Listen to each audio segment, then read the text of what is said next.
reading from the first letter of Paul to the Corinthians. Brothers and sisters, Jews demand signs and Greeks look for wisdom, but we proclaim Christ crucified, a stumbling block to Jews and foolishness to Gentiles. But to those who are called, Jews and Greeks alike, Christ, the power of God and the wisdom of God. For the foolishness of God is wiser than human wisdom, and the weakness of God is stronger than human strength. The word of the Lord. Our second reading for this Sunday is taken from the first letter of Paul to the Corinthians. We have been reflecting on giving God rightful glory and honor. In the first reading from the book of Exodus, we see a central point. We give God honor if we do not worship other gods, if we remove from our lives false gods. Only when we fix our eyes on the true God without forgetting what God has done for us, only then will we render to God true worship and also live honorably in society. When we look at all the ills in society, they're somehow connected to idolatry. When money, power, ambition become the gods of peoples. So we honor God by recognizing God, and this is seen in a life of integrity and justice and fairness in society.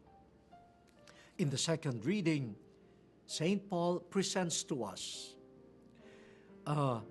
a way of honoring God, of glorifying God, and it is in and through Jesus Christ. So we are beyond commandments here. We are back to a person. But wow, what a person. If in the first reading God says, you should not have other gods besides me, then here, during the time of Christ, Jesus claims that He and the Father are one, that the Father is in Him, and that caused a lot of scandal. People could not believe that God, the only God, could come to them in the form of this lowly human being, the son of a carpenter, the son of a maiden named Mary, and who lived a life that appeared to be dishonorable. And this type of life led him to the cross. But St. Paul reminds the Corinthians, as he reminds all of us, you want to honor God? You want to give God glory? Turn to Jesus, especially the crucified Christ. Christ crucified. And he says, the Jews consider Christ, the crucified Christ, a scandal, a stumbling block. You prevent us from seeing God.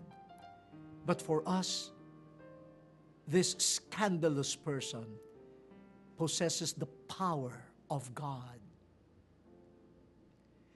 Recognizing Jesus hanging on the cross, powerless, a scandal, a criminal, you must see the power of the infinite God.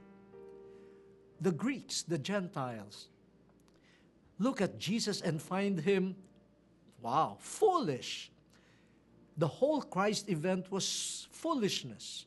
But for those who recognize the true God, they will see wisdom in Jesus Christ.